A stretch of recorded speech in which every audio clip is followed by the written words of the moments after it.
Bom dia, pessoal.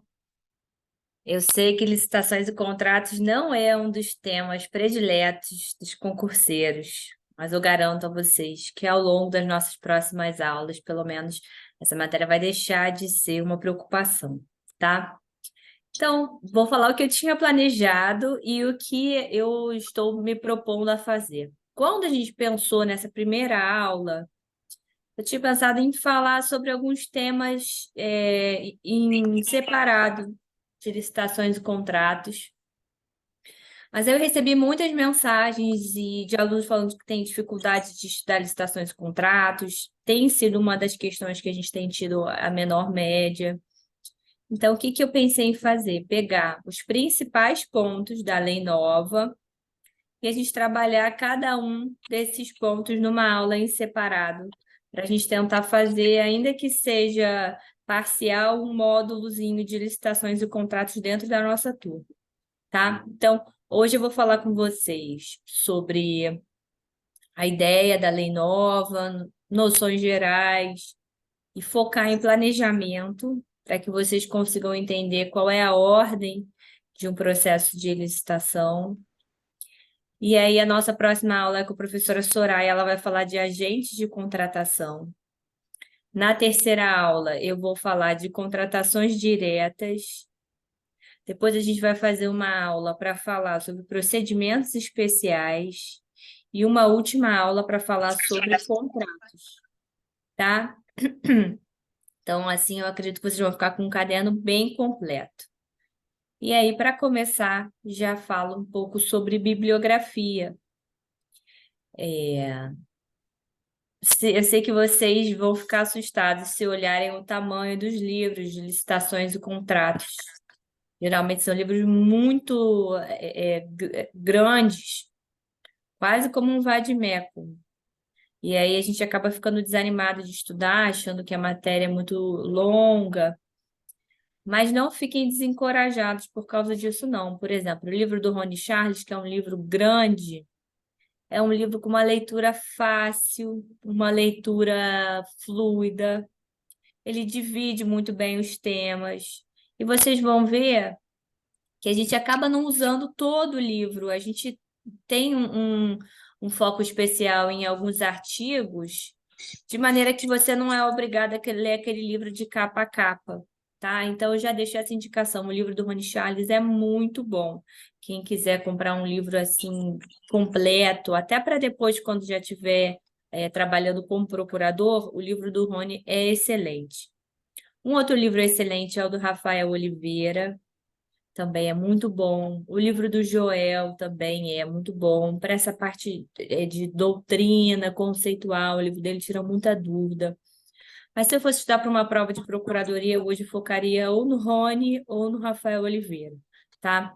No meu dia a dia, eu costumo usar mais o Rony Charles, mas o livro do Rafael Oliveira é excelente, da mesma forma, tá? Uma das grandes dificuldades da gente se sentir mais familiarizado, responder melhor as questões de licitações e contratos. Deixa eu só dar uma pausa aqui um instantinho. Uma das dificuldades que a gente tem é que a gente acaba ficando preso ao estudo ou pela lei, né? Ou por livro. E que a gente tem.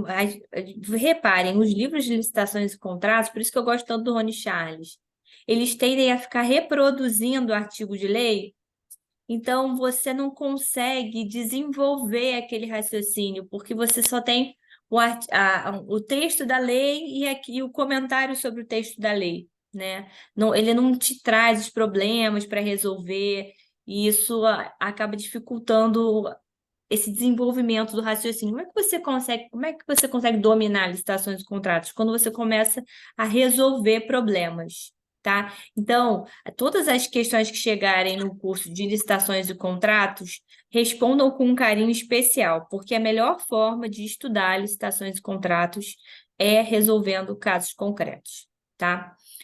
E aí, eu acho mais importante? Que a gente aprenda a desenvolver esse raciocínio. E isso é uma coisa que a gente tem essa dificuldade que eu falei por conta da bibliografia. e que uma falha geral. Quando a gente vai trabalhar com licitações e contratos como procurador, a gente senta, recebe um monte de processo e nós mesmos temos dificuldade de por onde começar. Tá bom, recebi um processo aqui na minha mão, o que eu preciso conferir, né?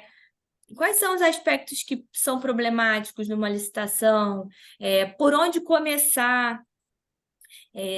Tem procuradoria que tem hábito de trabalhar com checklist, então usam checklist para fazer um roteiro, mas esse checklist é mais recomendável para análise documental, né? A gente acaba tendo que se envolver na construção daquele caso, né? Por que aquele caso surgiu? Então, a minha proposta de hoje não é só explorar a lei, mas explorar o tema de licitações e contratos através dela, passando por ela, para que a gente consiga entender qual é o nosso papel como procuradoria, né, como órgão de controle interno, o que a gente tem que analisar para dizer se uma contratação é legal ou não é. Hoje em dia a lei fala mais até em juridicidade, né?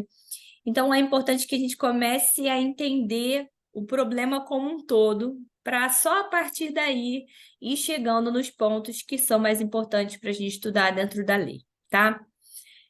Vamos começar, então, propriamente dito.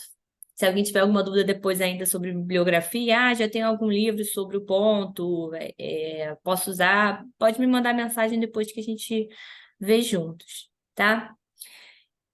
A ideia, a necessidade de realizar a licitação para contratações públicas, ela foge da própria lei, né? A lei, ela regulamenta. Ela regulamenta o quê? O artigo 37, inciso 21. O artigo 37, inciso 21, traz a regra licitatória, tem gente que fala que é um princípio licitatório, e eu até acho que a natureza é mista, né? Tanto uma regra, porque ela está expressa lá, como é um princípio que você pode utilizar como filtro de interpretação. E isso fica contido no artigo 37, no inciso 21. E, às vezes, a gente fica tão preocupado com o estudo,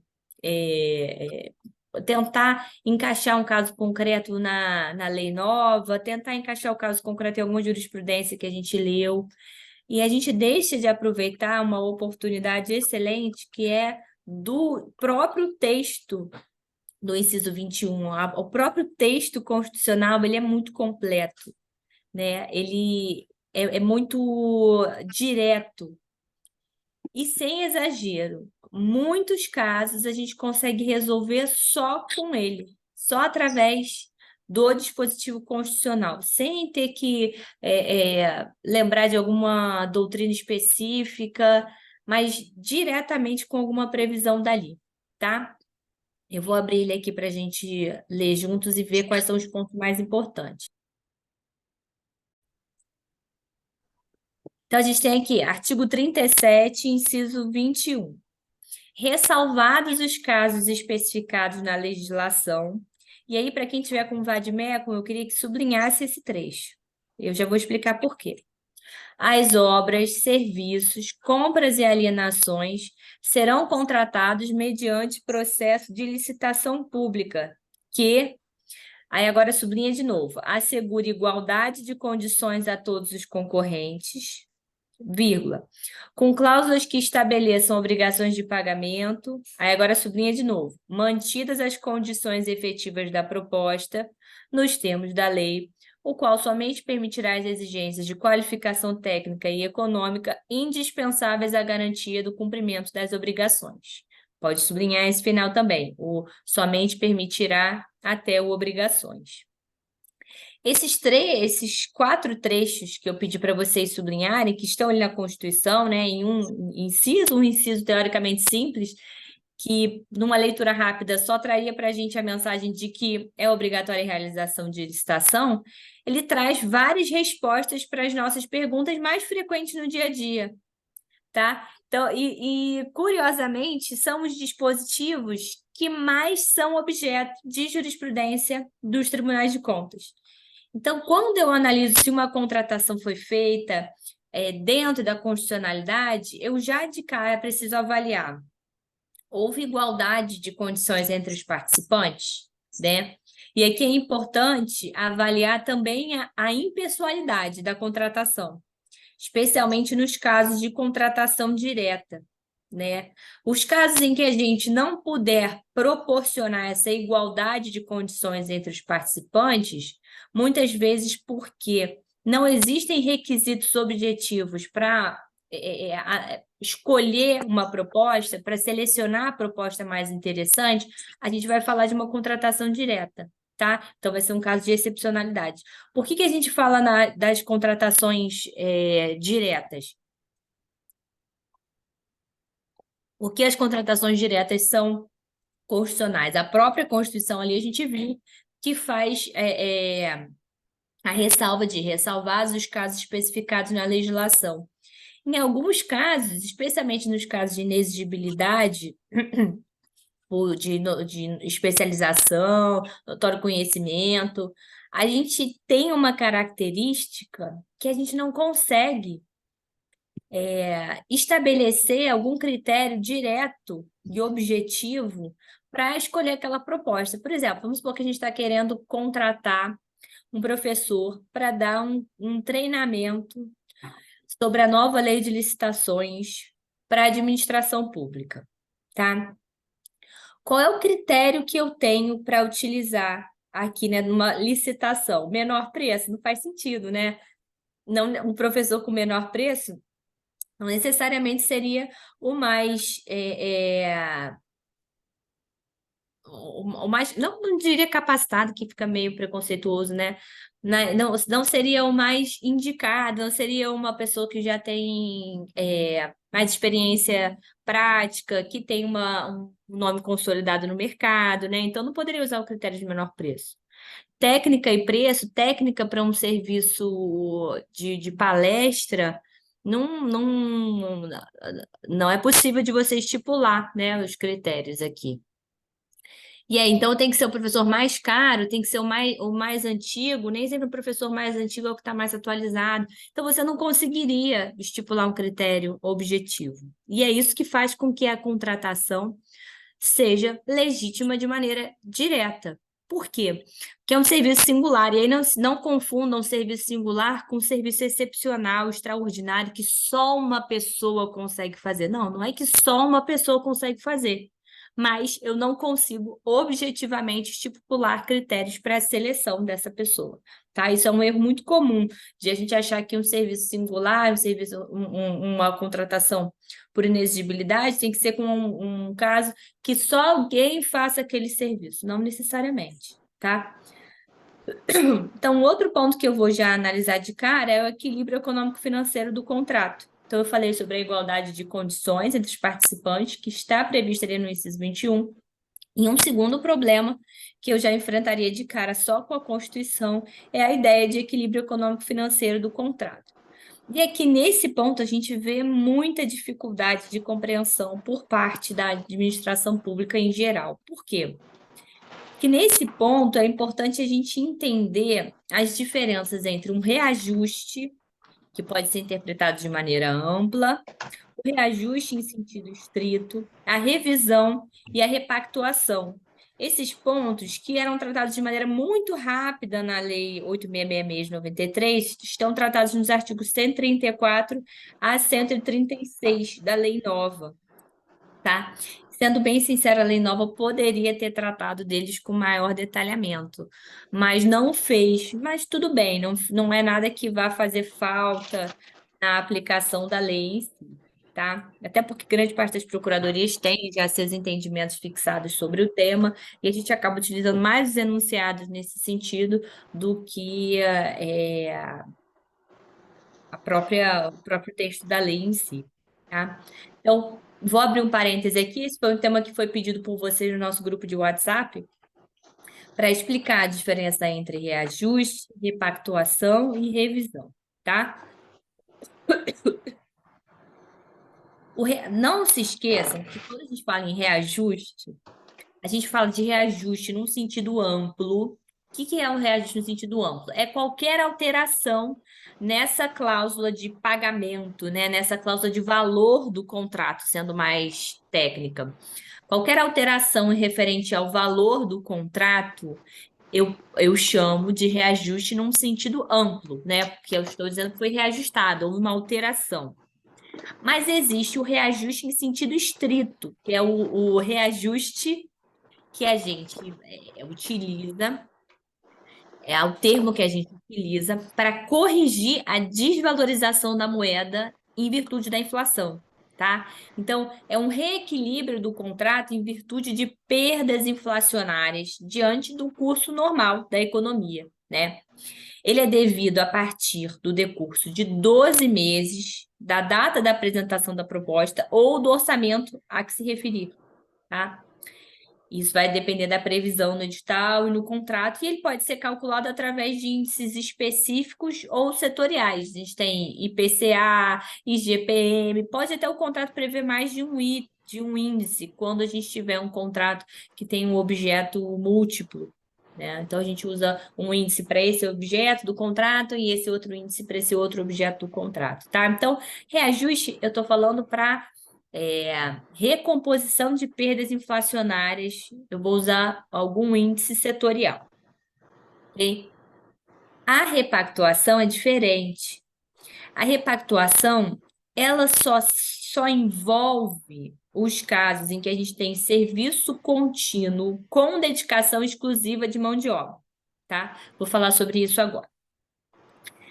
A repactuação, ela é uma espécie de reajuste em sentido amplo, né? Que serve para corrigir a desvalorização da moeda em virtude da inflação, mas é utilizada nos casos em que a gente tem um serviço contínuo com dedicação de mão de obra exclusiva. O que é mão de obra exclusiva, que também é chamada às vezes de mão de obra local? É quando a gente tem funcionários especificamente designados para o cumprimento daquele contrato. Então, olha, eu tenho um serviço, por exemplo, de manutenção, de limpeza e manutenção, limpeza e conservação, né? Aí eu designo empregados específicos para trabalharem no prédio X da Prefeitura do Rio de Janeiro. Aqueles empregados ali, eles são mão de obra exclusiva, mão de obra local.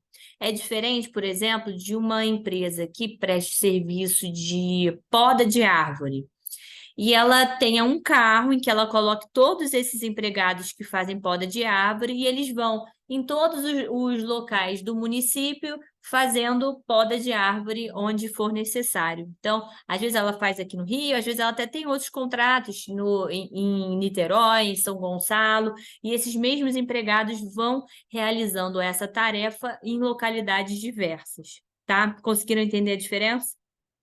Então, nos contratos em que eu tenho mão de obra com dedicação exclusiva, eu posso reajustar, alterar o valor do contrato com base no Instituto da Repactuação. Por quê? Porque a repactuação, ela envolve normas de direito do trabalho. Ela diz respeito à variação dos componentes nas planilhas de custos e formação de preço a partir de acordos, convenções coletivas, dissídios coletivos, que estejam vinculados àquela proposta. Então, por exemplo, você tem um contrato em que eu tenho é, esse serviço de limpeza e conservação, se eu tenho um acordo coletivo de bancário, eu não tenho, não faz jus à repactuação no meu contrato, porque aquele acordo coletivo, aquela convenção coletiva, aquele dissídio, ele não afeta o meu contrato, né? Então, nesses casos, a maior dificuldade que a gente vai ter vai ser encontrar qual é o sindicato que representa aquela sociedade empresária, e depois a gente vai verificar se ele participou dessas convenções coletivas, se ele participou das negociações que foram responsáveis pela variação do valor daquela remuneração, para a gente analisar se a gente vai aplicar aquele reajuste no nosso contrato. Esses dissídios, essas convenções, elas podem trazer que tipo de alteração? Ah, olha, o piso base, o salário base, né, o piso é R$ 1.200 e depois dessa convenção coletiva passou a ser 1.400. Então, eu vou ter uma alteração naquele meu contrato porque o meu piso mudou, né, de 1.200 para 1.400. O que é importante a gente sempre ficar atento? que a repactuação, ela implica na alteração de valores apenas da mão de obra. Então, se eu tenho um contrato que envolve mão de obra e insumo, por exemplo, eu tenho serviço de limpeza e conservação que está incluído o material que é utilizado, o Veja, água sanitária, tudo isso, o valor dos insumos não é alterado por conta dessa repactuação. Então, o contratado ele é obrigado a apresentar uma planilha que mostra, olha, esse é meu custo com mão de obra, esse é meu custo com insumos. E a alteração da convenção coletiva, do dissídio, a alteração decorrente do reajuste da mão de obra vai incidir somente sobre o custo do contrato referente à mão de obra. Tá bom? Alguém ficou com dúvida? É só Vamos em... uma questão de terminologia. Quando você fala, quando a gente fala da contratação exclusiva de mão de obra, a gente pode dizer que está falando do caso da terceirização? Seria exatamente o caso da terceirização? Deixa eu pensar aqui. Não, sabe por quê? Lembra do exemplo que eu dei da poda de árvore? Sim. Na poda de árvore eu tenho uma terceirização, mas eu não tenho mão de obra exclusiva. E no caso da poda de árvore, se eu precisasse, se fosse necessário uma alteração do valor do contrato, já que eu não tenho uma mão de obra exclusiva, já sabemos então que não cabe repactuação. Isso. Como é que seria feito isso? Aí, nesse contrato, eu só vou poder analisar algum dos outros instrumentos que eu tenho. Ou o reajuste, que é anual, que ele faz jus mesmo, para recompor perdas inflacionárias, tá? E aqui a gente vai ver qual é o índice setorial, por exemplo, vamos supor que seja uma empresa de jardinagem, provavelmente vai ser o IPCA, o GPM mesmo.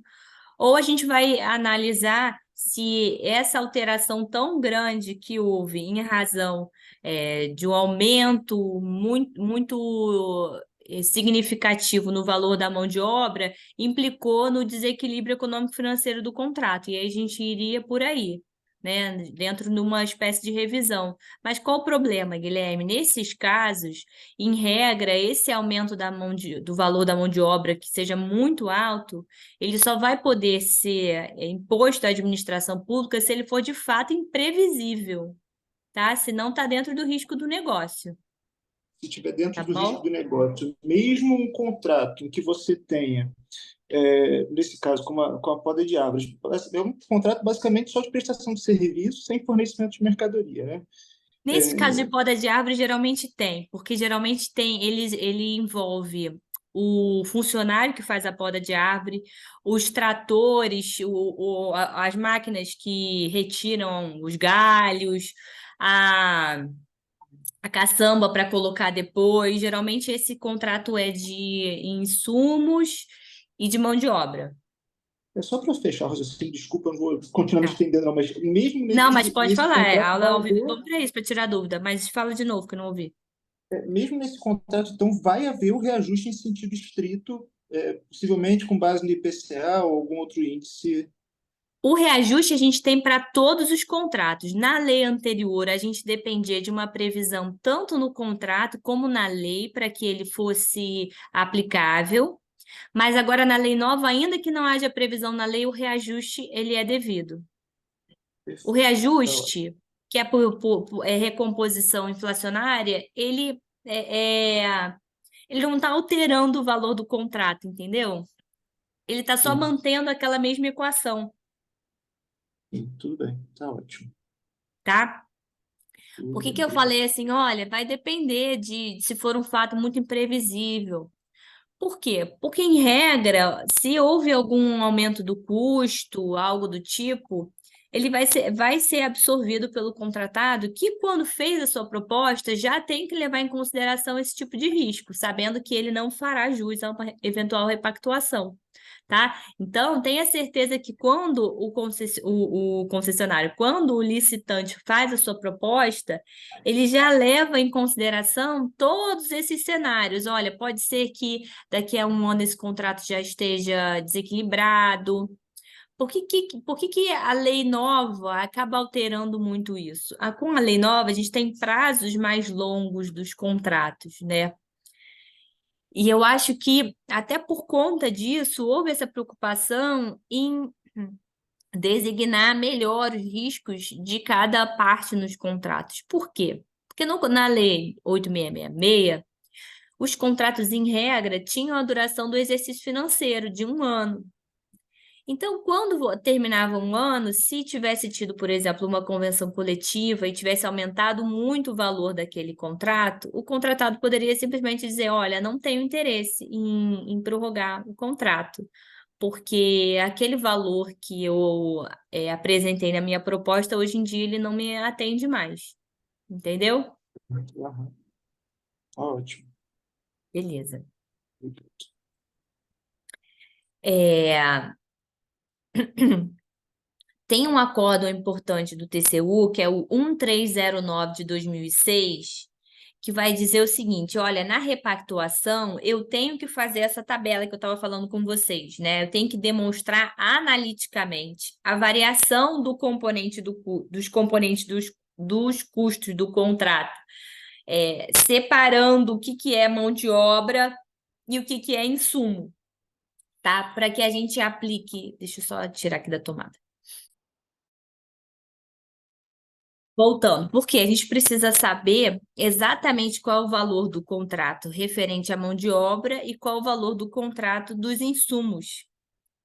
Porque vamos pensar num contrato em que o valor dos insumos seja muito superior à mão de obra.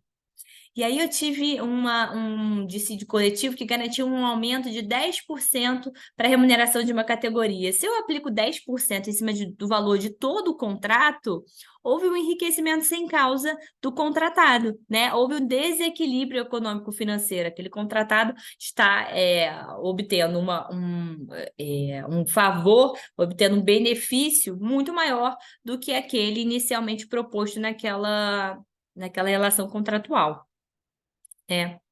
E aí, então, por último, já na linha da dúvida que o Guilherme tinha levantado, a gente tem um Instituto da Revisão, que também é chamado de reequilíbrio econômico-financeiro em estrito senso, né? Em estricto senso, em sentido estrito. Nesse caso, eu também não preciso de previsão no edital nem no contrato para acontecer, porque a própria Constituição garante o equilíbrio econômico-financeiro daquele contrato.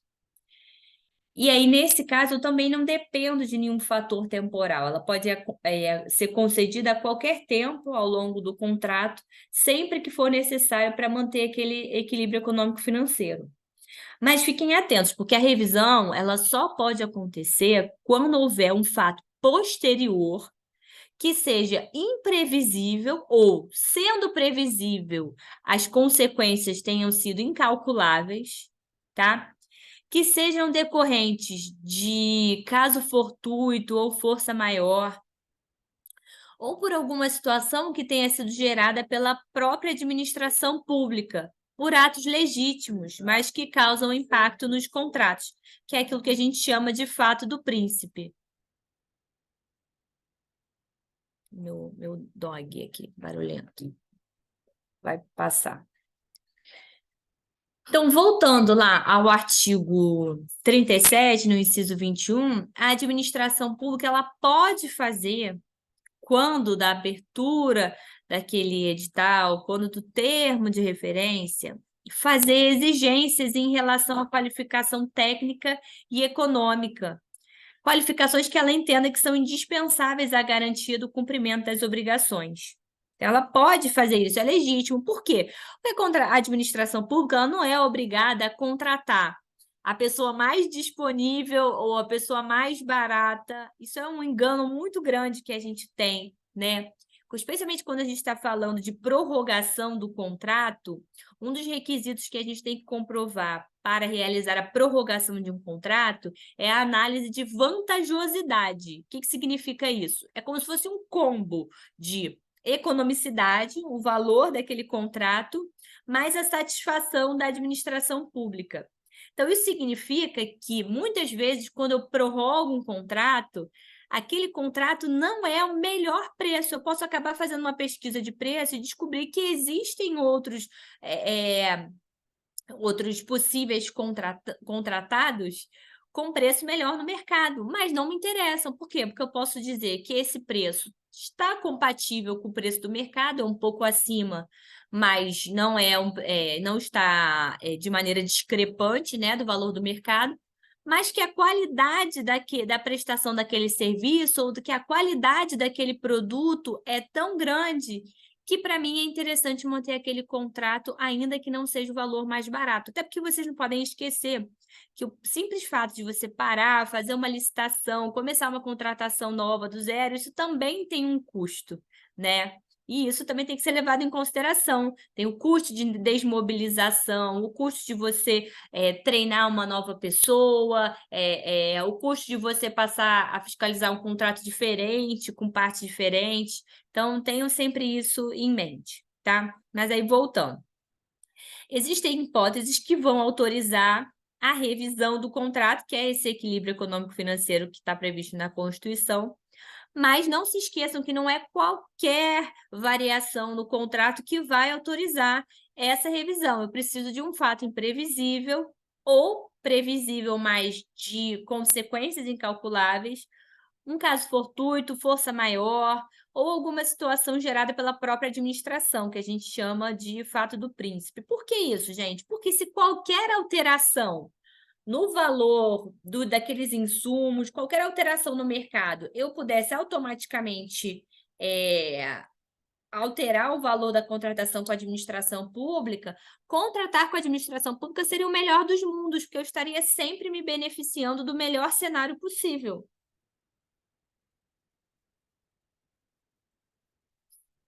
E não é assim que as coisas funcionam para ninguém no mercado, né? Eu posso hoje montar uma lojinha online de roupa de ginástica, vender aqui 100 peças de roupa de ginástica e meu fornecedor ligar e dizer, olha, o preço da Lycra aumentou, eu agora vou te cobrar 25% a mais. Eu não posso cancelar todas as minhas vendas ou mandar um e-mail falando assim, olha, infelizmente, eu vou te mandar um meu Pix aqui para você me dar uma diferença de 25% porque a Lycra aumentou. Você não pode estar frequentemente alterando uma relação contratual. Tá? Então, da mesma maneira como o próprio particular atua no mercado, o contratado pela administração pública, ele também só vai ter direito a essa revisão quando houver algum caso imprevisível. Alguém consegue lembrar de um fato imprevisível que alterou os contratos? A gente vai falar da questão da pandemia aí, que Não eu é? estou falando justamente porque caiu agora na prova de São Paulo e eu sei que tem a discussão aí em cima se é ou se não é, né? Enfim. Pessoalmente, eu entendo que a pandemia é um fato imprevisível. A questão toda, Guilherme, que a gente tem que analisar é se esse fato imprevisível causou reflexos negativos naquele contrato. Vou te dar um exemplo. Vamos supor que eu tenha com a administração pública um contrato de locação de computadores, tá? E aí veio a pandemia. Se todos os computadores já estão lá na prefeitura, e, na verdade, eu tenho menos servidores usando os computadores, eu nem estou tendo que fazer tanta manutenção. Como é que eu posso dizer que a pandemia afetou o meu contrato? Entendeu? Mas agora vamos supor que, ao invés de ser esse contrato de locação de computadores, o meu contrato seja de fornecimento de luvas cirúrgicas. Esse meu contrato pode sim ter sofrido reflexos grandes em razão da pandemia. A procura no mercado aumentou muito, meus fornecedores todos aumentaram exponencialmente o valor da luva. Então, para eu fornecer para o município agora, eu estaria quase tendo um prejuízo, ou até tendo um prejuízo. Certo. Entendeu? A Uhum. pandemia, ela é um fator que tem que ser levado em consideração, mas eu tenho que analisar qual é o tipo de contrato. Se for, é o que eu estou te falando, se for o contrato que é da manutenção, da limpeza da procuradoria.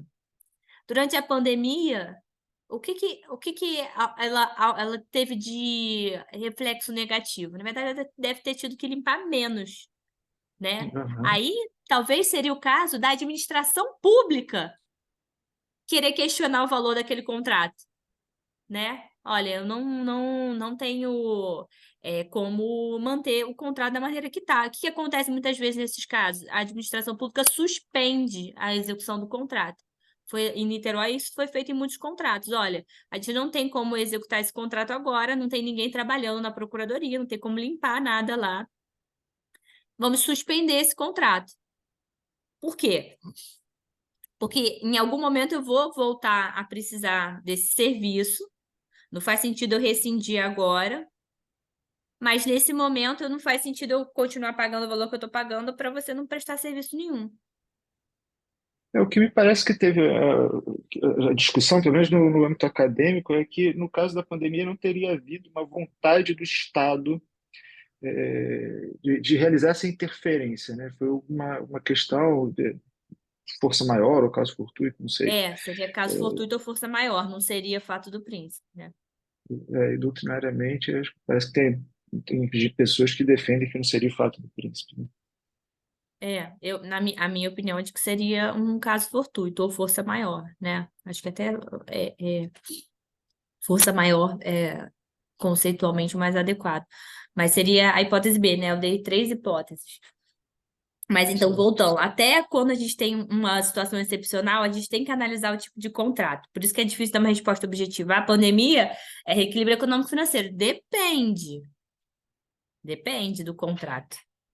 Um contrato, por exemplo, de uma escolinha de futebol, que ela deixou de funcionar, como é que a parte vai falar que ela foi prejudicada pela pandemia? Você não está prestando serviço? Tá? Alguém me perguntou uma coisa aqui no chat, deixa eu ver. Professor, existe algum limite para a matriz de risco em relação à revisão para os casos imprevisíveis? A lei nova deu uma margem maior para isso, né? Sinceramente, eu acho que depois da pandemia, as administrações públicas ficaram tão receosas. Gente, vocês não imaginam o caos que foi em termos de contratos a pandemia. Foi uma loucura. Porque todos os contratos que estavam em curso sofrer algum tipo de alteração, ou porque eu preciso mais, ou porque eu preciso menos. Surgiram várias necessidades urgentes, o orçamento comprometido com o coronavírus.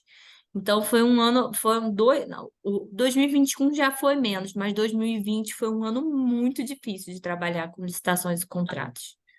A lei nova, ela traz essa. A gente vai até falar sobre isso daqui a pouco. Deixa eu ver se eu consigo abrir para vocês aqui o quadrinho. Vou abrir aqui para mostrar.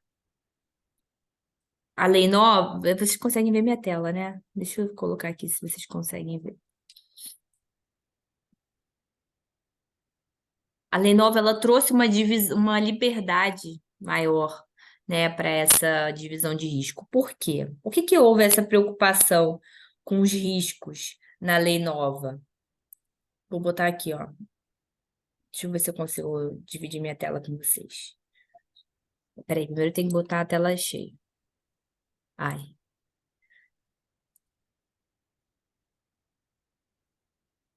Aí, se for a tela cheia, eu tiro. Vai ficar com um pedacinho mostrando ali, mas é melhor do que isso. Deixa eu botar aqui. Pronto. Vê se vocês estão vendo. Estão vendo meu slidezinho? Sim. A gente tem, né, pela lei nova, esses 2 instrumentos, tá? Os detalhes que estão ali em amarelo são referentes ao município de Niterói, tá? Por quê? Porque essa divisão também de mapa de riscos, matriz de riscos, ficou a critério de regulamentação de cada ente. Então, primeiro eu tenho um mapa de risco, que é onde eu faço a análise dos riscos que podem comprometer o sucesso da licitação e daquela execução contratual. E hoje em dia, depois do coronavírus, a gente passou a prever várias coisas, inclusive pandemia, situações de emergência de saúde, coisas do tipo, né? Porque passou a ser um problema real. E aí, a gente primeiro vai fazer esse mapa de risco para, como o próprio nome diz, mapear quais são as coisas que podem interferir na licitação ou na execução do contrato. Então, esse meu papel, ele começa lá na fase preparatória e ele vai ser importante até o final daquela contratação. Então, primeiro eu faço um mapa de risco. E o que é a matriz de risco? A matriz de risco já vai se preocupar com a divisão, né? Eu identifico as situações que já com base no que eu tinha naquele mapa de risco, e aí eu já divido as responsabilidades de acordo com aqueles riscos que eu tinha mapeado lá na minha fase preparatória. Tá? Então, são dois instrumentos que andam em paralelo. Nem sempre eu vou ter essa matriz de risco, porque essa matriz de risco ela vai estar presente em contratos de maior vulto ou em que eu tenho maior possibilidade de encontrar algum insucesso na fase licitatória ou na execução do contrato, onde eu tenho mais riscos em si, né? Não é todo contrato, um contrato de fornecimento de copo de café, não faz sentido eu fazer matriz de risco. Mas a matriz de risco vai me permitir essa divisão aqui. Inclusive, lá em Niterói, a gente previu que a controladoria poderia até estabelecer outras hipóteses que fossem diferentes de um critério objetivo de valor para determinar que nesse tipo de contratação também seria necessária a matriz de risco, ainda que fosse um contrato de menor vulto, tá? Tirei sua dúvida? Deixa eu ler lá o chat, que eu fico devagar aqui. Sim, então é isso. Então, no mapa de risco, a gente analisa quais as coisas que podem dar problema e na matriz de risco eu faço essa divisão. Porque quando eu já sei que aquele risco existe, por exemplo, flutuação do dólar. Se é um contrato de informática que depende de peças vindas da China, eu possivelmente vou sofrer com os riscos daquela flutuação do dólar. Então, o que eu faço? Eu deixo de tratar a flutuação do dólar como um problema imprevisível e jogo para dentro do contrato já que a flutuação do dólar vai implicar no ajuste de, no máximo, 20% do contrato. Por quê? Por quê, Tainá? Por que essa matriz de risco ela é importante para a administração pública? Porque a partir do momento que eu boto no papel os riscos e o contratado já sabe exatamente quais riscos ele está sujeito, eu consigo um ganho de economicidade. Não se esqueçam que toda assimetria informacional, isto é, toda falta de informação que eu tenho, seja por desconhecimento ou por impossibilidade de obter aquele conhecimento, já que é um caso futuro, ela é precificada, tá? Então, tudo que eu puder deixar mais claro possível para o contratado, nem que seja para colocar de maneira clara que ele vai ser responsável, isso impacta positivamente no valor do meu contrato, tá? Por que a administração pública ela não consegue contratar de maneira tão econômica como um particular? Porque existe uma assimetria muito grande entre as partes. A gente tem cláusulas exorbitantes, a gente tem a possibilidade de aplicação de sanções administrativas, a gente tem um contrato que segue uma minuta padrão indicada pela própria administração pública, a gente tem a escolha do foro, a gente tem a análise pela procuradoria do contrato, quando a outra parte muitas vezes nem tem um advogado, tá? Então, toda essa relação com a administração pública, ela é mais perigosa, digamos assim, para o particular. Então, pensem bem, se você é um vendedor, como a gente estava falando, de calças leggings, tá? Que vamos supor que a administração pública compre calças leggings para fornecer para a educação física na rede pública. Eu tenho essa minha lojinha, eu, Denise, tenho uma lojinha que eu faço aqui na minha casa. Então, o meu capital de giro é pequeno, porque eu basicamente vendo, e com o dinheiro que eu vendo, eu compro mais material para as próximas. Quando eu vendo para você, através do meu site, você entrou lá no meu site, escolheu quantas calças você quer, botou seu cartão de crédito e acabou. tá? Eu vou receber aquele valor ali. Ótimo. Se você não quiser, você tem os 7 dias para trocar e basicamente essa é a minha preocupação. Agora, se eu vendo as calças para administração pública, usar na rede pública, na educação física, eu vou fazer todas as calças, vou entregar para a administração pública antes de receber R$ 1. Quando alguém receber, alguém vai atestar que as calças estão boas, que o tamanho está correto, que é de boa qualidade. Aí um setor da administração pública vai analisar todas as minhas certidões, ver se eu posso contratar com a administração pública. Esse setor vai passar para a tesouraria, que vai analisar o empenho dessa despesa para logo depois fazer o meu pagamento.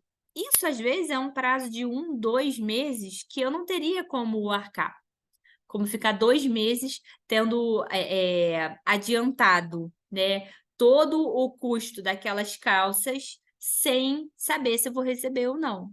E o que acontece se quando a pessoa recebe as calças, ela olha, não gostei da qualidade, não.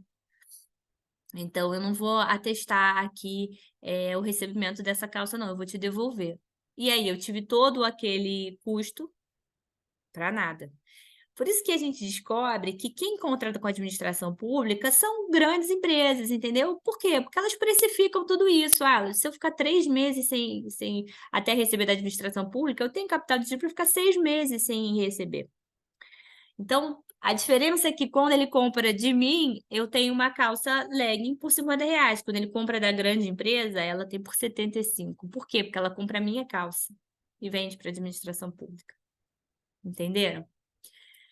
Então, com o passar do tempo, foram havendo várias alterações nos diplomas administrativos, justamente para favorecer a microempresa, o pequeno negócio, quem é MEI, para incentivar que a administração pública contrate com fornecedores menores. Por quê? Porque isso faz parte até da função regulatória da licitação. Eu estou incentivando, eu estou fortalecendo o pequeno produtor, o pequeno negócio, né?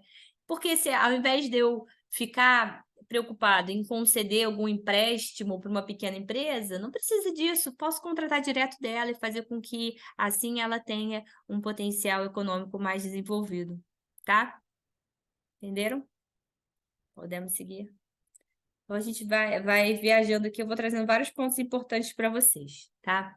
Esse ponto de por que a compra com a administração pública acaba sendo muito mais cara é um ponto importante para vocês refletirem, porque a gente tende a, em qualquer relação que a gente faz, tentar encontrar o vilão e o mocinho, e nem sempre é assim, entendeu? O licitante, ele fornece um valor maior, aponta um valor maior como o daquela contratação, porque ele realmente tem um custo diferenciado. Tem coisa melhor do que vender para o Amazon?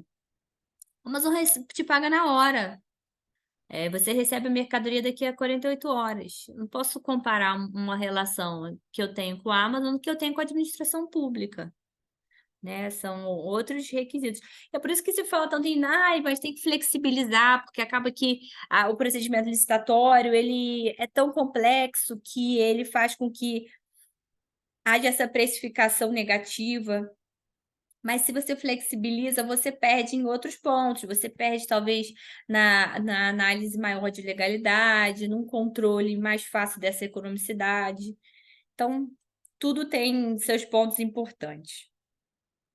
Então, vamos prosseguir. A gente falou lá do artigo 21, e aí a gente entra propriamente no objeto da aula, que é a ideia de planejamento, de fase interna da licitação. O que é a fase interna? Primeiro, a gente precisa entender quais são as fases. Quando eu vou fazer uma contratação pública, eu tenho o planejamento, tenho a licitação e tenho a execução do contrato. Sem sombra de dúvida, o planejamento é a parte mais importante. Por quê? Porque na licitação, a gente basicamente vai trabalhar em cima daquele edital que veio da fase do planejamento, né? E em cima de um contrato que veio da fase do planejamento. E a execução é o reflexo de tudo o que aconteceu antes.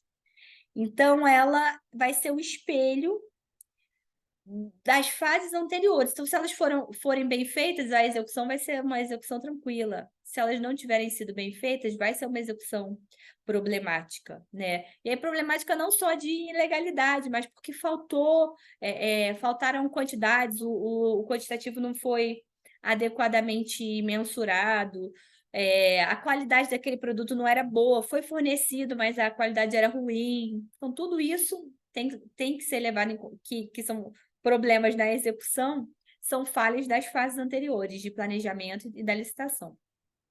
Então, o planejamento, que é aquela fase interna em que a gente especifica o objeto que a gente precisa contratar, ele se preocupa em encontrar a resposta para a pergunta: qual é a necessidade da administração pública? Tá? Através do planejamento, eu consigo verificar qual é a necessidade, que é a ponta final desse primeiro trajeto, e eu analiso quais são os caminhos que me levariam até lá. E aí é importante que seja feito o estudo de todos esses caminhos, de todas essas possibilidades. Quais são as soluções disponíveis e o que eu ganho e perco com cada uma delas, né? E aí, falando de maneira bem simples, nem sempre o melhor caminho vai ser o mais curto ou com o menor custo, né? A escolha da contratação, ela tem que levar em consideração, por exemplo, os custos indiretos, que são aqueles relacionados com as despesas de manutenção, utilização, reposição, depreciação, o impacto ambiental, outros fatores relacionados ao ciclo de vida daquele objeto. Eu não posso comparar um copo de plástico com uma caneca, que é durável. Então, se você coloca só no termo de referência, copos para beber café. Que tipo de copo? Um copo de cerâmica, de vidro, de plástico? Se for de plástico, qual é a espessura do plástico? Esses custos indiretos agora estão expressamente previstos na lei, lá no artigo 34, parágrafo 1º. Tá? E isso é muito importante, porque, voltando àquela história da gente não ficar preso ao preço. Vamos supor que eu compre um carro, que eu faça uma licitação para comprar carros para a Guarda Municipal. E aí ganha uma empresa francesa, eu não vou dizer o nome, que tinha um preço melhor, e a gente colocou uma licitação pregão menor preço, só isso. Ao longo da execução do contrato, lembra que a gente falou que as falhas na execução do contrato, elas são falhas de planejamento, em regra. A gente descobre que aquele carro dá defeito toda hora, e que as peças daquele carro são caríssimas. Então, às vezes, eu tive um ganho de custo na licitação de 2, 3 mil reais por veículo, e cada vez que eu tenho que trocar um espelho, eu gasto 2, 3 mil reais. E o outro era 500 reais para trocar.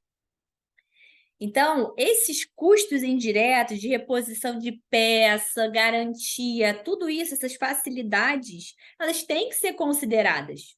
Um termo de referência, ele tem que ser muito completo. Um carro cuja reposição das peças seja facilitada por ter fábricas no país. Algum detalhe que eu possa fazer que possa me permitir que eu leve em consideração desde da licitação os custos indiretos. É um carro que é muito depreciado. Ou um detalhe que seria um custo indireto também. Eu escolho o carro dessa marca que é mais barato, a diferença é que um carro dessa marca tem uma depreciação de 30% no primeiro ano, e um carro de uma marca japonesa tem depreciação de 15%. Entenderam a diferença? Ou eu posso ir até mais longe. Será que não era mais interessante a gente alugar o carro do que comprar? O que eu vou fazer depois, quando esse carro estiver velho? Vou vender? Como é que a administração pública vai vender esses carros depois? Vai arrumar mais um trabalho. Então, não é mais fácil alugar? Então, se eu for alugar, o que é mais fácil eu alugar? Eu alugo os carros de uma empresa e contrato uma outra empresa para fazer a manutenção desses carros, ou eu faço um contrato só com a manutenção e a locação do carro? Ou eu faço 2 contratos, mas numa licitação só, com 2 itens, né? 2 lotes, dos carros e o das peças de manutenção. Tudo isso vem de onde? vem do termo de referência, vem do estudo técnico preliminar, vem de um planejamento adequado, tá? E aí, ultrapassada essa fase de planejamento, a gente vai para a licitação em si, que é um procedimento simples e atualmente quase 100% eletrônico, né, através do Comprasnet, em que a gente recebe as propostas, essas propostas são julgadas e a gente chega a um vencedor, que será o futuro contratado, né, se a administração pública de fato for realizar aquela contratação. Já a execução, ela envolve tanto a etapa do recebimento do objeto, como controle, fiscalização da compatibilidade do mesmo com aquilo que você licitou, que foi o caso que eu falei das calças de ginástica. Ah, eu pedi uma calça de ginástica que fosse 100% lycra. Eu olhei aqui na etiqueta, essa aqui é 80% e 20% de poliéster. Eu não vou receber essa calça, tá? A fase interna, que é essa fase mais sensível, ela acaba sendo feita da maneira mais rápida. Como se fosse assim, são só os documentos para entregar. Faz aí um termo de referência, pega um modelo aí no Google. Modelo de termo de referência. Preciso de... Vou trazer um caso concreto para vocês. Vamos supor que eu recebo um ofício de um secretário de educação dizendo que na escola dele as salas de aula estão impossíveis porque está muito quente, tá? Está muito quente e isso está atrapalhando o desenvolvimento das aulas. Eles não estão conseguindo fazer com que os alunos fiquem em sala, estejam interessados porque está muito quente. E ele só indica esse problema e pede a abertura para o órgão centralizador das compras, né? Vamos supor que existe essa figura. Deixa eu abrir um parêntese aqui para vocês. Muitas administrações públicas possuem um órgão central das contratações, como se fosse uma secretaria de administração. Às vezes é uma secretaria de planejamento. Então, os órgãos de origem apontam a necessidade, apresentam os quantitativos, fazem aquela parte preliminar, mas quem toca a licitação em si é o órgão central das compras. Por quê? Porque ele consegue juntar necessidades de vários órgãos e fazer uma contratação maior, ou é um órgão que já tem mais expertise, que tem diversos agentes de contratação. Então, ele fez esse ofício falando dessa necessidade, que está muito quente, a sala está difícil, e ele pede a compra de ar-condicionados, tá? Para todas essas salas. A pessoa que recebe esse ofício fala, tem que comprar ar-condicionado. Vamos contar aqui quantas salas tem. Tem 10 salas. Vou abrir aqui uma licitação para comprar 10 ar-condicionados. Essa pessoa resolveu o problema? Por quê?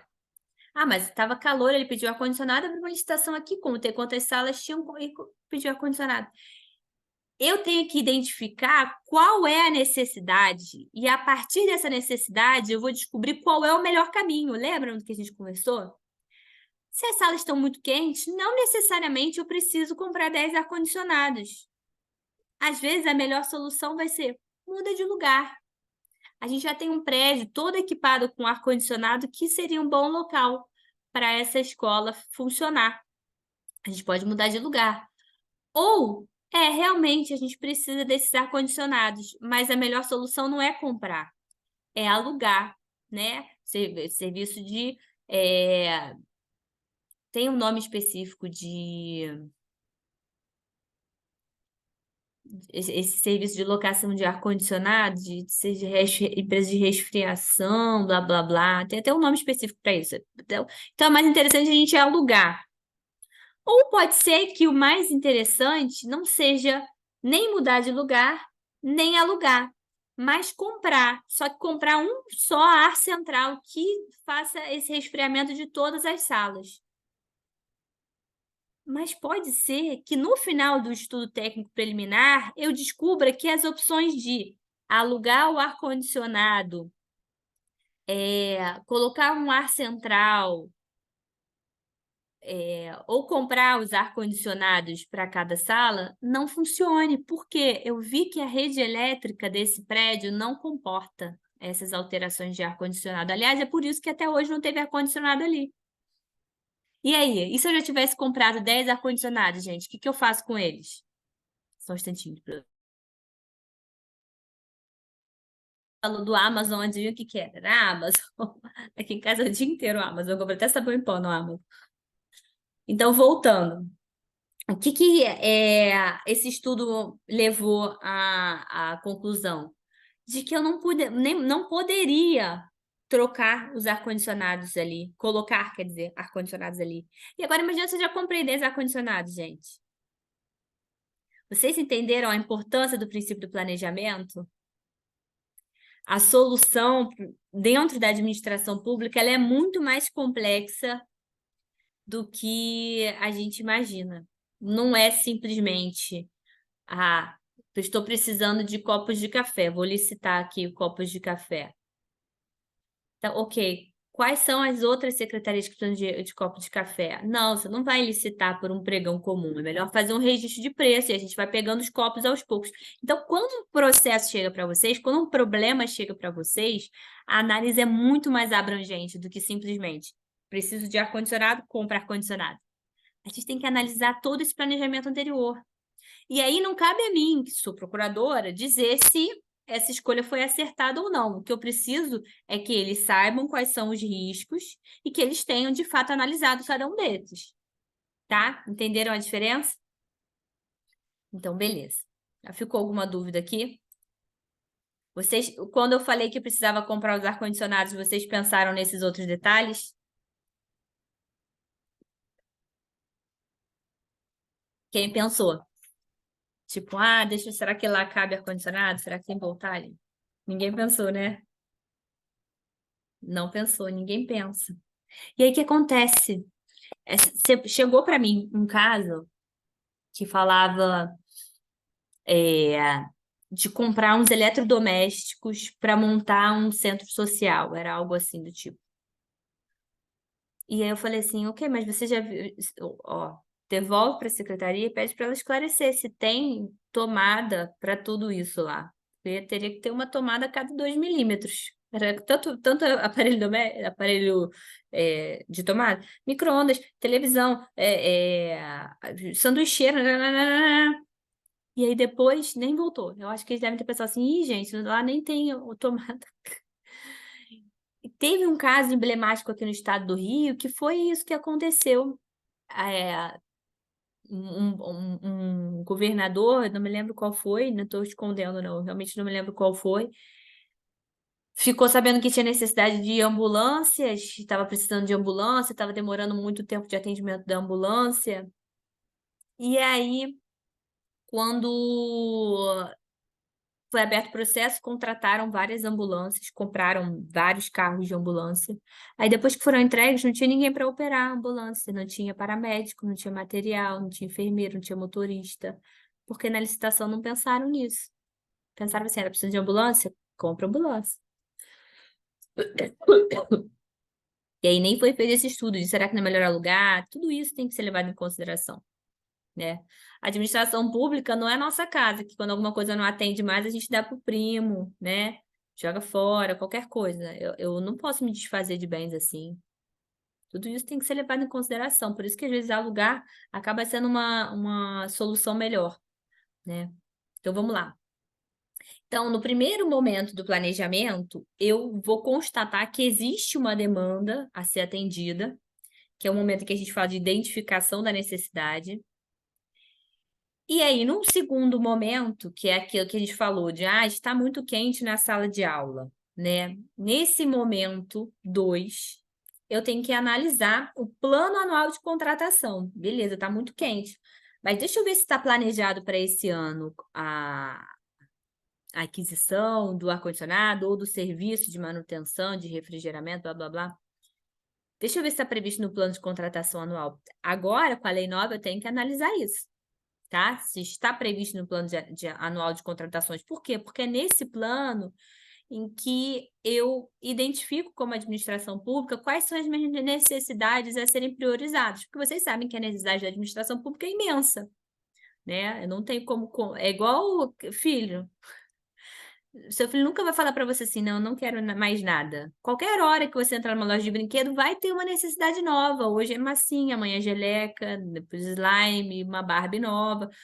Então, essas necessidades da administração pública, elas nunca vão se esgotar, nunca vai ser assim: "Olha, agora estamos todos resolvidos", elas estão sempre se renovando, né. Então, o Plano Anual de Contratações, ele surgiu como um grande instrumento de auxílio ao planejamento. "Olha, eu sei que você tem muitas necessidades, mas vamos priorizar algumas?", né. Então, hoje em dia eu tenho que fazer hoje em dia não, nas licitações novas, né, nas licitações regidas pela Lei 14.133 de 2021, eu tenho que analisar se aquela contratação foi prevista no Plano Anual de Contratações, tá. Então eu tenho que fazer uma análise de adequação e compatibilidade com o plano de contratação anual.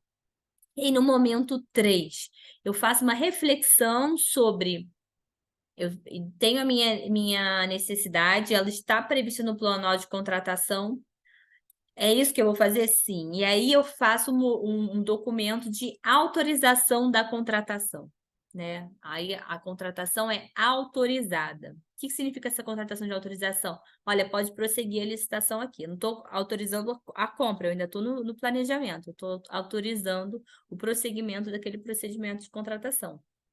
Em seguida, a gente vai partir, então, para o estudo técnico preliminar. Qual é o objeto do estudo técnico preliminar? Como o próprio nome já diz, ele é um documento bem técnico, né? Ele vai demonstrar que aquela contratação pretendida é capaz de satisfazer a necessidade administrativa. Então, ele evidencia o problema a ser resolvido para a satisfação daquele interesse público e analisa quais são as soluções dentre as possíveis que é a melhor. Então, ele vai servir de base para a elaboração do termo de referência ou do projeto básico e dos demais estudos técnicos pertinentes, caso esse estudo técnico preliminar conclua pela viabilidade da contratação. Então, o órgão requisitante faz esse estudo técnico preliminar para analisar todas as soluções e apontar qual é a mais eficiente, né? Então, na prática, existe uma confusão muito grande entre o estudo técnico preliminar e o termo de referência, porque os requisitos obrigatórios deles são muito parecidos, mas existe diferença entre eles, especialmente porque o estudo técnico preliminar o antecede e faz essa análise mais completa de todas as soluções, para depois de realizada essa escolha, a gente partir para destrinchar essa solução no termo de referência, tá? Esse, se o órgão requisitante também tiver conhecimento técnico, e ele esteja no exercício dessa atribuição, ele também pode fazer o ETP, só que não se esqueçam que a gente sempre tem que observar o princípio da segregação de funções, tá? Eu não posso ter uma mesma pessoa fazendo edital, ETP, TR, tudo isso tem que ser diversificado, tá? Um mesmo estudo técnico preliminar, ele pode ser utilizado em outros processos licitatórios ou contratações diretas com aquele mesmo objeto, dentro do mesmo órgão, ou até que um outro órgão da mesma administração utilize, mas seja um estudo recente, justifique-se, aí já vai depender de uma justificativa específica. Então, eu preciso de um documento formal nos autos que apresente a justificativa para a utilização de um ETP que já existe, né? E explique, olha, qual é o meu objeto, qual é o objeto desse ETP, porque eu estou utilizando ele. E aí é importante que haja essa motivação. O que a gente mais tem dificuldade dentro de processo de contratação? Essa motivação dos atos, essa análise crítica. Os atos são feitos de maneira muito automática, de declaração de um lado, declaração de outro, sem que as pessoas parem para fazer uma reflexão devida. Por que eu estou escolhendo isso? Quais são as minhas dificuldades? É muito bacana quando a gente está trabalhando e a gente recebe um processo em que o órgão requisitante teve essa preocupação em contar a história do problema, dizer o que ele está fazendo que pode melhorar, quais são as dificuldades que têm sido encontradas nas últimas contratações. Fica um processo muito mais fácil de você lidar, porque você consegue entender de onde surgiu o problema, e ainda que, no final das contas, a opção do órgão de origem, né, do órgão requisitante, não seja mais acertada, quando esse processo for eventualmente submetido para um controle externo, ele vai ver que todas as decisões foram motivadas. Então, dentro da discricionariedade do administrador, fica muito mais difícil você questionar uma decisão que está devidamente motivada de uma decisão que não tem fundamentação, né? Essa fundamentação depois, essa fundamentação perante os órgãos de controle, ela não tem a mesma força de uma motivação anterior, quando da elaboração do próprio ato, né? O conteúdo mínimo do estudo técnico preliminar, ele é objeto de regulamentação por cada ente. Deixa eu só fechar aqui. Então, ele não é tão engessado. Cada ente pode apresentar mais requisitos que deverão estar presentes no ETP e outros menos. A lei traz os que são obrigatórios, tá? Por exemplo, a estimativa das quantidades a serem contratadas, a memória de cálculo dos documentos que dão suporte. Por exemplo, a gente precisa de 1.000 canetas azuis. Tá, de onde você tirou essas 1.000 canetas? 100, eu mandei um ofício para todas as secretarias, essa secretaria aqui me pediu 40, aquela ali pediu 80, essa me pediu 90. Nesse meu caso aqui, eu já sei que, como procuradora, eu não concordaria com essa contratação, porque eu ia recomendar o sistema de registro de preço. Mas vamos supor, aqui só no caso para fins de exemplo. Cada uma dessas secretarias me deu esse quantitativo e é por isso que eu cheguei no quantitativo de 1.000. É diferente de eu abrir um processo de contratação e colocar, quero comprar 1.000 canetas. 1.000 canetas para onde? Para quem? Qual foi qual foi o critério que você utilizou? E você pode falar, olha, eu oficiei os outros órgãos, olha, no ano passado a gente verificou que a gente utilizou 950 canetas. Como houve um aumento de 10 funcionários, a gente aumentou o número para 1.000. Entenderam a diferença de como tudo precisa estar fundamentado? Essa análise de quantitativo, por que ela é tão importante? Por que a gente briga tanto com relação a isso? Tem que ficar muito bem fixado o quantitativo. Porque o quantitativo, ele implica diretamente no preço da contratação. É claro que existe um preço diferente para eu vender 10 canetas para eu vender 10.000. É claro que o licitante que eu atraio numa licitação para 10 canetas é diferente do que o licitante para 10.000. Entenderam? É claro que quando eu tenho 10.000 canetas para receber de pronto, eu tenho que me preocupar com onde eu vou colocar 10.000 canetas. Tudo isso altera aqueles momentos 2 e 3, a licitação e a execução. E é por isso que eu preciso focar no momento 1, no planejamento, tá? Então, sempre que a gente vai analisar esse quantitativo de preço, a gente tem que parar para analisar se o quantitativo foi fundamentado e se seria o caso de contratação pelo sistema do registro de preço, né? A gente vai ter uma aula específica sobre procedimentos especiais, mas o sistema de registro de preço não é uma modalidade licitatória, ele é uma forma de contratar. Eu, em regra, vou utilizar até o pregão, mas em que eu formo uma ata de registro de preço, em que eu tenho uma quantidade mínima e uma quantidade máxima, e eu vou usando aos pouquinhos aquele quantitativo. E aí, cada vez que eu uso um quantitativo da ata, eu faço um contrato em separado. Eu faço uma licitação, e aí depois eu faço vários contratos em separado. Tá? Por que é mais interessante? Porque eu só vou contratar efetivamente o que eu vou usar. Eu não preciso me preocupar com estoque. Vários órgãos da administração pública podem se reunir para fazer uma ata só, do que todo mundo fazer uma compra pequenininha, tá? Um outro ponto que é muito importante no estudo técnico preliminar é a estimativa do valor da contratação, né? E aí eu preciso sempre acompanhar dessa estimativa os valores unitários, referenciais, a memória de cálculo, os documentos que dão suporte. E por que esse ponto é tão importante? Para a gente classificar os critérios de julgamento. Se eu vou usar menor preço, maior desconto, melhor técnica ou conceito artístico, maior retorno econômico, tudo isso tem que ser levado em consideração. Aqui, novamente, eu vou abrir um parêntese para falar um pouco sobre pesquisa de preço, tá? Esse é certamente um dos pontos mais falhos nas contratações. Vamos lá. Dentre os princípios constitucionais e legais que irradiam as contratações públicas, a gente tem a economicidade. Onde é que a economicidade está prevista? Lá no artigo 70 da Constituição. Tá? Fala que o princípio da economicidade tem que ser observado pelo Congresso Nacional, no seu controle externo e também por toda a administração pública.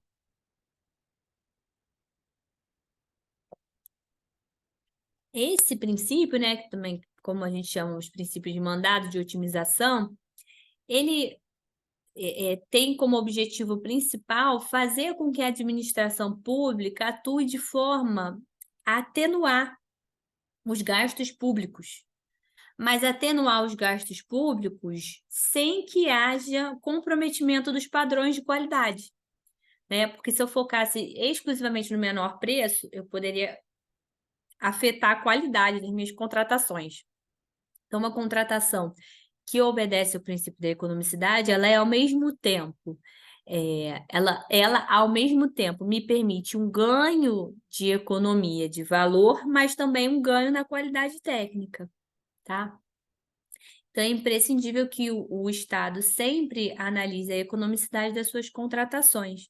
E aí, em virtude desse princípio, a nova lei de licitações, lá de acordo com o artigo 34, ela determina que o critério de julgamento tem que considerar também o menor dispêndio para a administração, né? Observando os parâmetros mínimos de qualidade que estejam definidos no edital de licitação, mas zelando pela qualidade do serviço, sem que haja nenhum prejuízo nessa qualidade de serviço, mas que me permita um ganho financeiro, né? E aí volta a fita do que a gente estava falando lá sobre prorrogação de contratos, para a gente não confundir economicidade com vantajosidade. Pode ser que, no caso concreto, a contratação mais vantajosa não seja a mais barata. Mas ela ainda assim é a mais adequada por não ser necessário abrir um novo procedimento licitatório, por eu não ter que arcar com o custo de mobilização, porque o contratado está prestando um serviço de ótima qualidade e tudo mais. Então, a administração pública, nas contratações, ela tem que observar o valor estimado na contratação, que tem que ser um valor compatível com os valores praticados pelo mercado e que será formado através de uma multiplicidade de fontes, tá? Essa expressão multiplicidade de fontes também é chamada de cesta de preços pelo Tribunal de Contas da União, tá bom? E um artigo importante para a gente analisar isso é o artigo 23 da Lei Nova, tá? O parágrafo 1º do artigo 23, por exemplo, fala que o valor estimado para aquisição de bens e contratação de serviços tem que levar em consideração, dentro dessa ideia de multiplicidade de fontes, a análise do Portal Nacional de Contratações Públicas, onde todos os entes, agora, pela lei nova, colocarão seus contratos, para você analisar ali por quantos outros entes estão contratando. E ali você analisa a composição dos custos unitários, que deverão estar menores ou iguais à mediana ali do Portal Nacional de Contratações Públicas. Outras contratações feitas pela administração pública que estejam em execução ou tenham sido concluídas no período de até 1 ano. Então, da última vez que eu contratei, quanto eu paguei por esse valor, né? E aí eu posso levar em consideração até o sistema de registro de preço.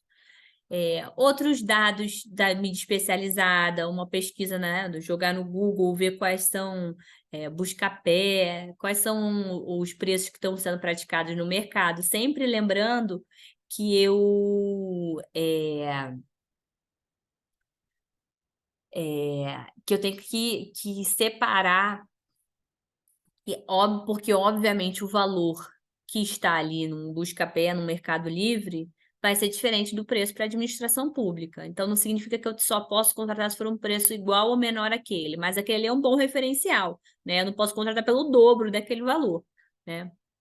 Uma pesquisa direta com 3 fornecedores, acaba que na prática a gente fica muito focado nessa pesquisa direta com os fornecedores, mas esse é o critério de preço mais falho, porque ele só reflete 3 fornecedores que não necessariamente não se comunicaram antes, que não necessariamente representam bem o mercado. Então, essa é uma fonte, por exemplo, que o Tribunal de Contas não valoriza, digamos assim, que ele não acredita ser suficiente. Então, é sempre importante a gente ter essa pesquisa múltipla, essa cesta de preços.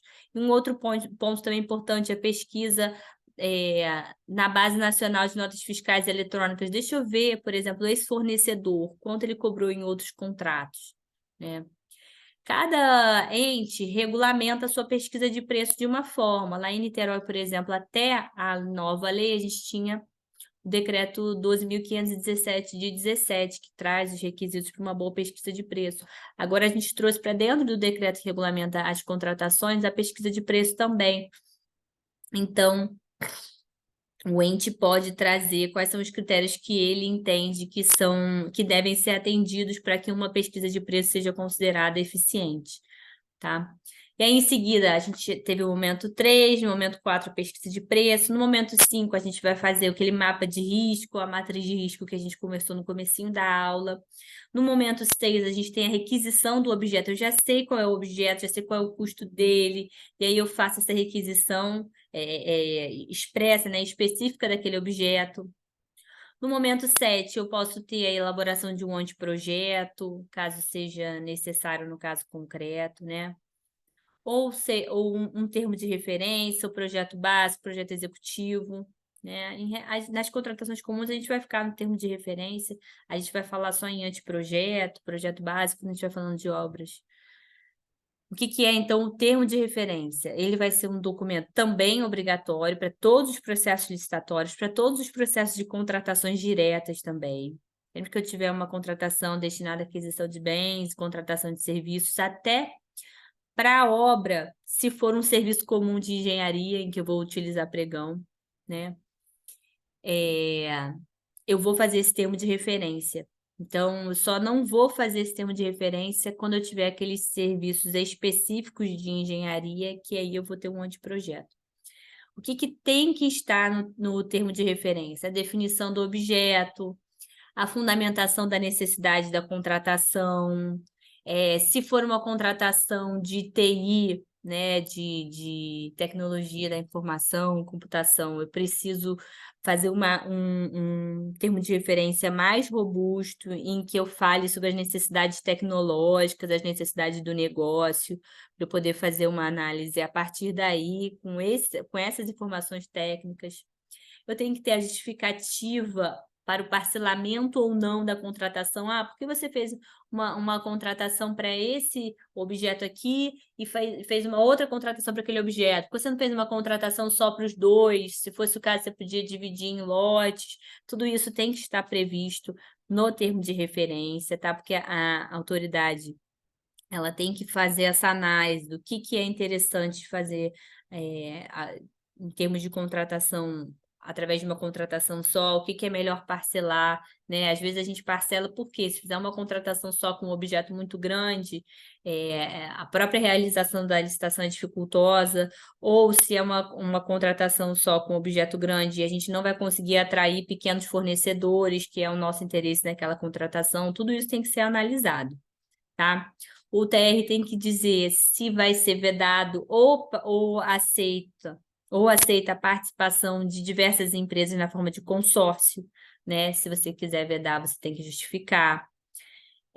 A descrição da solução pretendida como um todo, a execução do objeto, caso o produto tenha alguma garantia que esteja específico, qual é o prazo da garantia. Se for o caso de orçamento sigiloso, constar qual é a justificação para a adoção do orçamento sigiloso, e aí você não informa nesse momento qual é o valor da contratação. Por quê? Porque, em regra, um dos pontos do termo de referência é a apresentação do valor máximo estimado unitário e global da contratação. E aí, nesse momento, você não apenas diz qual é o valor máximo unitário, ou da contratação, mas você apresenta todos os cálculos que fizeram você chegar até lá. Olha, são 10 canetas no valor de tanto, blá, blá, blá, com base nessa pesquisa de preço em que eu cheguei a esse mapa de cotação. E aí, ao final, eu preciso ainda classificar aquela despesa, apresentar qual é a minha fonte de custeio, onde é que ela estava prevista no orçamento, onde é que ela estava prevista no plano de contratações anual, a modalidade da licitação, o prazo de validade, as condições da proposta, quais são os parâmetros para avaliação daquela proposta, e é importante que a gente crie parâmetros objetivos, né, que a gente possa consiga dizer de pronto quem cumpriu o parâmetro ou não, não seja assim, ter prestado o serviço de maneira adequada. O que é esse adequada? Sem ter sofrido nenhuma sanção, dentro do prazo, tudo isso tem que ficar bem específico no termo de referência para que não haja impugnação posteriormente, né? Eu tenho que apresentar também no TR os requisitos de comprovação de qualificação técnica. Lembre-se lá do artigo do inciso 21 que a gente falou que eu só posso exigir alguma qualificação técnica que seja essencial, que seja imprescindível para a execução do contrato. Então, se o meu contrato é de fornecimento de café, eu não posso, né? Eu não posso exigir que a parte tenha experiência no fornecimento de açúcar, porque o meu contrato é de café. Eu não posso, se eu estou fazendo uma contratação super simples, de 1.000 copinhos, eu não posso exigir que ela tenha uma experiência prévia de fornecimento de 10.000 copinhos, né? Tudo isso tem que ser levado em consideração, por quê? Porque quando você estipula qualificações técnicas excessivas, você viola a igualdade entre os participantes e você retira o caráter competitivo daquela licitação, porque você está deixando possíveis interessados no mercado, possíveis contratados no mercado de fora, desnecessariamente, privilegiando algum determinado grupo que tenha maior qualificação, que tenha mais experiência, né? E isso não é interessante nem em termos de igualdade, nem em termos de impessoalidade, nem em termos de economicidade, no final das contas, tá bom? O termo de referência também tem que constar as obrigações do contratante, do contratado, tudo isso está na lei, tá, pessoal? Não precisa ficar preocupado em copiar, não, que isso está na lei. O modelo de gestão do contrato, as previsões de garantia, se você vai exigir alguma garantia contratual, se vai ser possível a subcontratação daquele objeto ou não, os critérios e a forma de medição para fins de pagamento, as sanções administrativas, a forma como você vai exigir o cumprimento da Lei Geral de Proteção de Dados, quem vai ser a autoridade que vai poder fazer o tratamento dos dados, de quais dados ela vai ter acesso.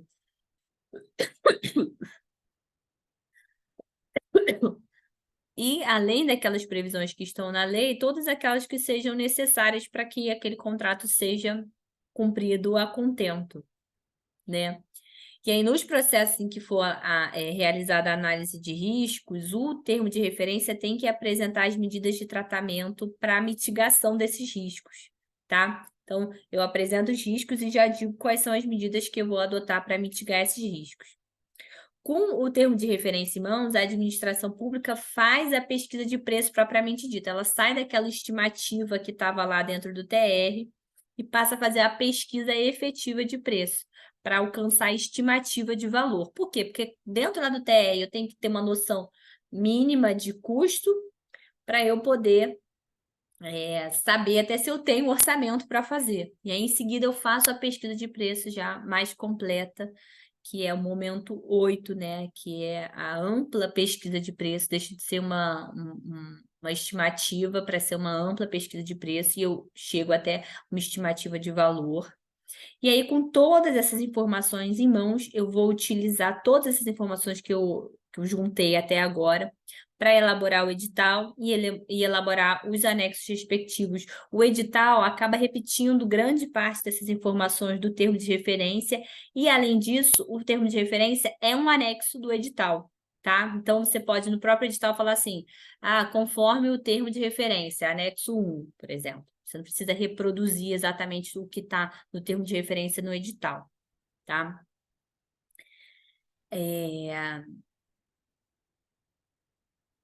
Caso a contratação seja de obras e serviços, a gente obrigatoriamente vai utilizar a concorrência na via eletrônica e, como já sinalizava a jurisprudência dos tribunais de contas, a contratação de bens e serviços comuns vai utilizar obrigatoriamente o pregão em sua via eletrônica. Caso não seja realizado o pregão na sua via eletrônica, tem que haver, se for um pregão presencial, tem que haver justificativa expressa, porque você não está adotando o pregão em via eletrônica. E às vezes isso é feito porque o sistema, o Comprasnet, que faz esse pregão eletrônico, pode acabar não tendo aquele serviço específico ou ter alguma peculiaridade que até justifique o afastamento dele, tá? Com todos esses instrumentos elaborados, os editais, os respectivos anexos, inclusive as minutas dos contratos, todos esses anexos, todos esses instrumentos, o edital, até o termo de referência mesmo tem um padrão, os contratos, os anexos, todos eles seguem uma minuta padrão, que é realizada pela Procuradoria-Geral. E, em seguida, todos esses documentos, lá no final de todos esses momentos que a gente estava conversando, vão para a Procuradoria para uma análise de juridicidade, tá? E aí, caso tenha havido alguma alteração nas minutas padrão, o órgão de origem tem que sinalizar, olha, ele assina uma declaração de conformidade, dizendo, olha, as minutas estão de acordo com a minuta padrão, foram alteradas as cláusulas tais. E aí ele fala, olha, alterei a cláusula tal porque ela é incompatível com o objeto contratado, algo do tipo, tá? E aí, ao final, a Procuradoria do Município vai fazer a análise de juridicidade desse procedimento até então, fazendo algum tipo de recomendação, caso tenha que ser alterada alguma cláusula, algum outro ponto mais sensível, até a própria modalidade licitatória em si. Ou ela pode aprovar aqueles instrumentos ali, ou ela pode dizer que a contratação não pode prosseguir daquela forma e elencar os motivos pelos quais o órgão de origem não pode realizar a contratação naquela forma. E aí ele pode elaborar um novo processo, ou às vezes dentro até do mesmo processo ele refaz os instrumentos e submete novamente ao controle da Procuradoria do Município, tá? Em regra, depois da Procuradoria do Município, o processo passa por mais uma análise que é da Controladoria Geral, que faz uma análise mais documental, né? Ver se todos os documentos constam dos autos, se foram preenchidos adequadamente. E ao final, então, a gente tem a publicação do edital, que a gente precisa até fazer essa veiculação lá no Portal Nacional de Compras Públicas. E depois que é publicado o edital, a gente entra na fase da licitação, que é feito o procedimento licitatório em si, que em regra vai ser feito por um pregoeiro, né? Já que a gente vai ter essa regra de fazer a licitação por pregão eletrônico, né? A gente vai excepcionalmente sair desse instrumento. E realizada a licitação pelo pregoeiro, a parte é chamada para apresentar os documentos todos habilitatórios, assinar o contrato e é iniciada a execução em si, tá? E aí, com isso, era para ser uma aula de 1 hora, virou de 1 hora e meia. Peço desculpas para vocês, mas a gente conseguiu finalizar essa aula introdutória em que a gente falou de planejamento, de licitação e de execução, mas já deixo adiantado que a gente vai esmiuçar o papel dos agentes de contratação, que é a próxima aula, que é da Soraya. Depois eu vou falar de contratação direta e a última aula vai ser sobre os contratos em si, tá?